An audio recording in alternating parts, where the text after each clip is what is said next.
সিলেটের গোয়াইনঘাট উপজেলায় ভারতীয় খাসিয়াদের গুলিতে একজন বাংলাদেশি নিহত হওয়ার খবর জানিয়েছে বিজিবি। শুক্রবার সন্ধ্যার দিকে গোয়াইনঘাটের বিছানাকান্দি ইউনিয়নের দমদমিয়া সীমান্তের 1261 পিলার এলাকায় 200 গজ ভারতের ভিতরে এই ঘটনা ঘটে। বিজিবি 48 ব্যাটালিয়নের অধিনায়ক লেফটেন্যান্ট কর্নেল মোহাম্মদ হাফিজুর রহমান রাত 1টার দিকে এক সংবাদ বিজ্ঞপ্তির মাধ্যমে এ তথ্য নিশ্চিত করেন।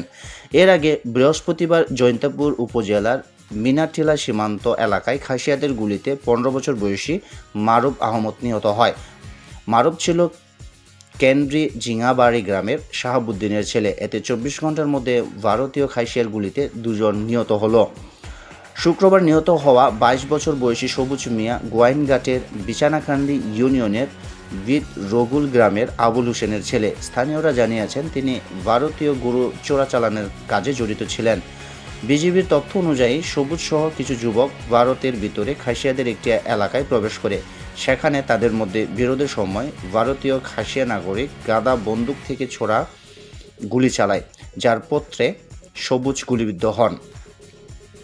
পরে গোয়েন্দা তথ্যের ভিত্তিতে বিজিবি টহল দল দমদমিয়া সীমান্তে যায়। একটু পর সবুজের পরিবারের সদস্যরা বিজিবিকে জানান যে বিকাল থেকে খুঁজে পাওয়া যাচ্ছে না তিনি কে। পরবর্তীতে জানা যায় জঙ্গল এলাকা দিয়ে সবুজের সহযোগীরা তাকে বাংলাদেশে নিয়ে এসেছে। তার পরিবারও লাশ পাওয়ার বিষয়টি বিজিবিকে জানায় ও পুলিশে রিপোর্ট করে। লেফটেন্যান্ট কর্নেল রহমান সংবাদ বিজ্ঞপ্তিতে উল্লেখ করেছেন যে এই ঘটনায় বিজিবি কোম্পানির কমান্ডার পর্যায়ে আলোচনা করে প্রতিবাদ লিপি দেওয়ার পাশাপাশি ভারতীয় নাগরিককে দ্রুত আইনের আওতায় আনার অনুরোধ করা হয়েছে।